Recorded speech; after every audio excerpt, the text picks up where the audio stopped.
Alright guys, welcome back to the channel. As always, thank you so much for taking time out of your day to check the videos out. I really appreciate it. We have more PlayStation news, rumors, and leaks to go over and discuss today. So before we dive into it, do me a big favor, be sure to hit the like button to help this video out and show your support. And if you are new here to the channel, make sure you hit that subscribe button as well.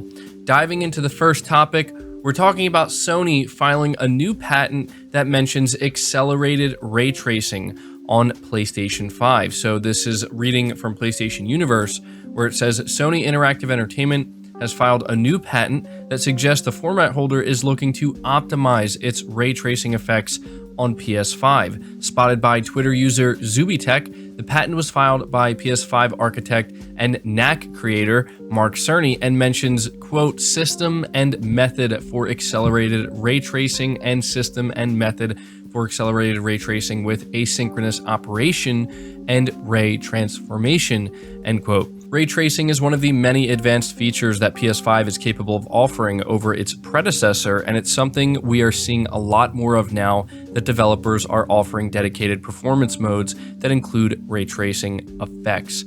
I wanted to let you guys know about this because it seems that Sony is looking into ways to optimize ray tracing for their games, and they're looking to push it even further. And I think that's actually pretty cool because I think Sony, specifically PlayStation's studios, I'm thinking of Insomniac Games off the top of my head, they've done a very good job in implementing ray tracing already, just right out of the gate, and there's no doubt that it's going to get better and they're going to be able to improve upon what they already have as they get more familiar with the hardware and they spend more time developing it for it. And you know, you also have Mark Cerny doing his thing here. I have no doubt we will see even more impressive results down the line. But it's also funny to think that back when the PS5 was still being talked about before it was actually revealed, there was a lot of concern and maybe even fear-mongering that, you know, the PS5, it's not going to offer hardware accelerated ray tracing. And turns out that Sony, I think more than pretty much anybody else, has been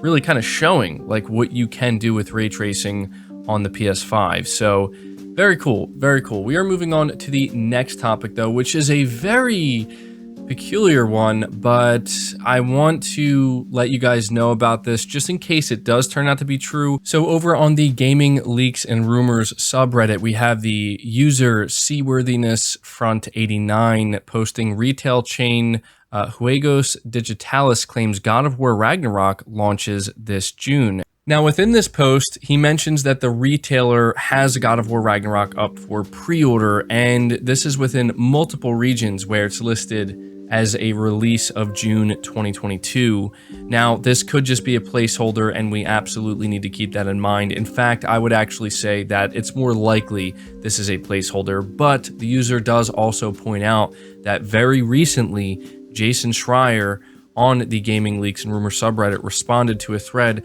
where somebody was speculating that God of War Ragnarok is going to be delayed into 2023. And Jason Schreier simply replied, nope.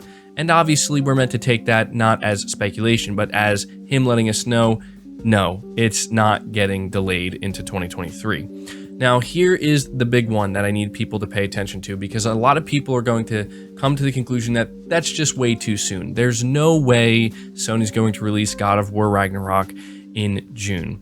Well, there's two things I want you to think about. One, keep in mind, Sony believed that God of War Ragnarok was going to be ready to launch in 2021. We need to keep that in mind. This game is much, much further along in development than I think many people realize, which is understandable because it has had less development time than a game like Horizon Forbidden West, but still, you know, every development team is different. And this is the one I really want you to pay attention to. For anybody who thinks that Sony announcing God of War Ragnarok's release date, let's say next month in March, is unrealistic, I want to remind you that God of War 2018, Sony revealed the release date for God of War 2018 on January 23rd, 2018, and the release date was set for April 20th, 2018. That is less than 3 months. So let that sink in. For anybody who thinks that June is an unrealistic release month for God of War Ragnarok, you are absolutely wrong.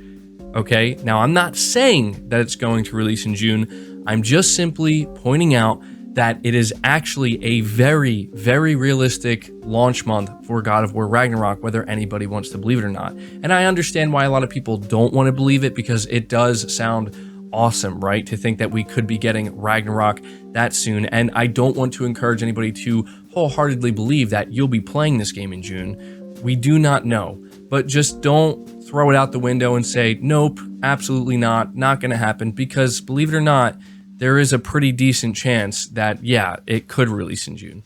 But we are going to have to wait to get more information from Sony. Again, we heard that something is happening in March, and it seems likely to me, this is just my opinion, seems likely to me that if Sony were to do anything in March, whether it's an event or a showcase, a smaller one, a bigger one, even a state of play, I imagine that they will begin to talk more about God of War Ragnarok, and we could end up getting a release date. So you guys let me know your thoughts about that down in the comments below.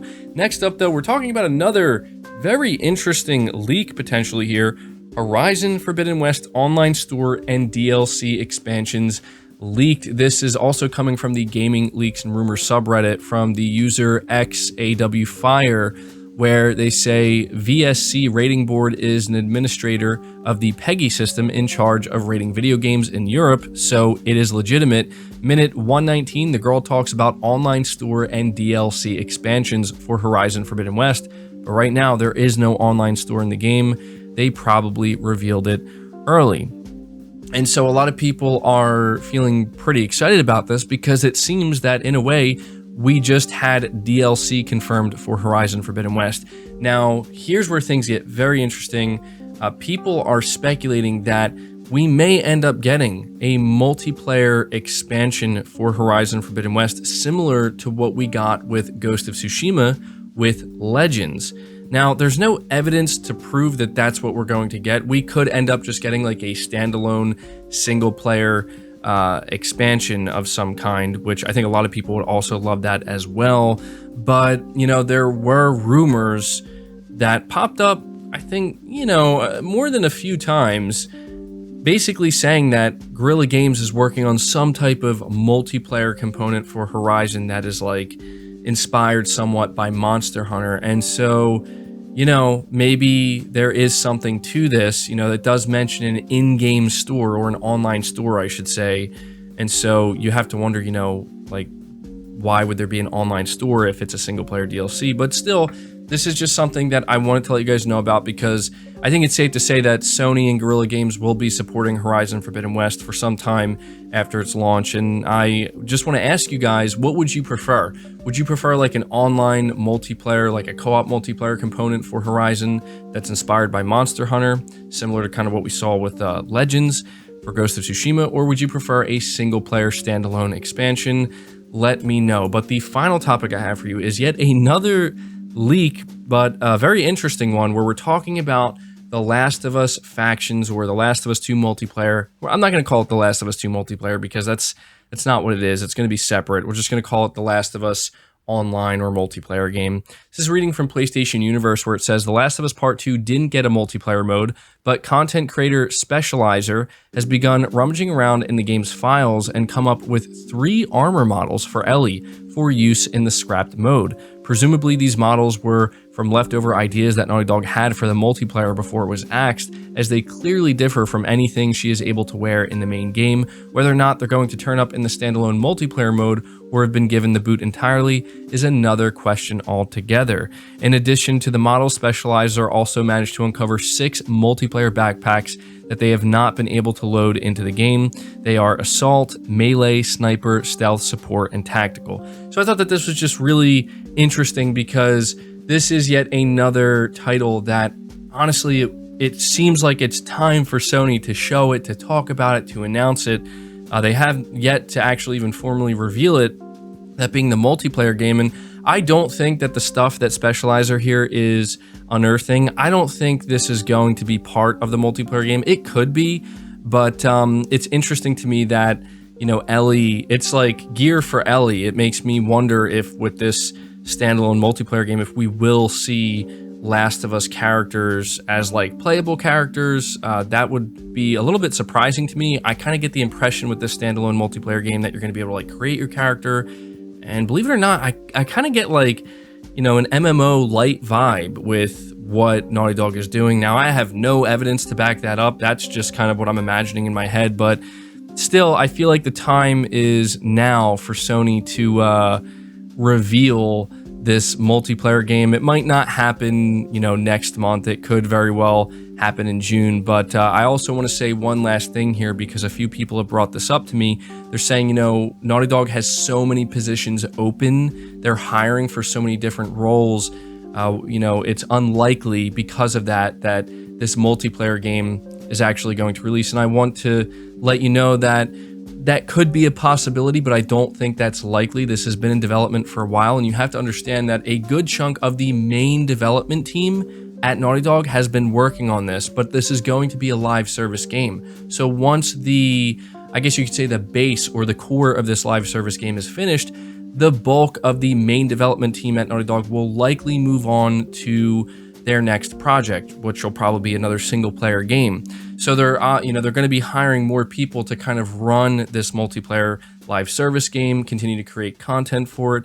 I just wanted to put that out there because I don't necessarily think that the amount of positions that Naughty Dog has open is indicative of how far along this multiplayer game is. I think that that's not the best way to look at it. But, you know, we don't actually know. That's just, you know, my assumption. But that's going to do it for this video, guys. I hope you did enjoy it. I hope you did find it informative. Be sure to leave all your thoughts down in the comments below. Leave the video a like, subscribe if you're new, hit the bell notification icon, and feel free to share the video out on top of all that. But until next time, guys, take care.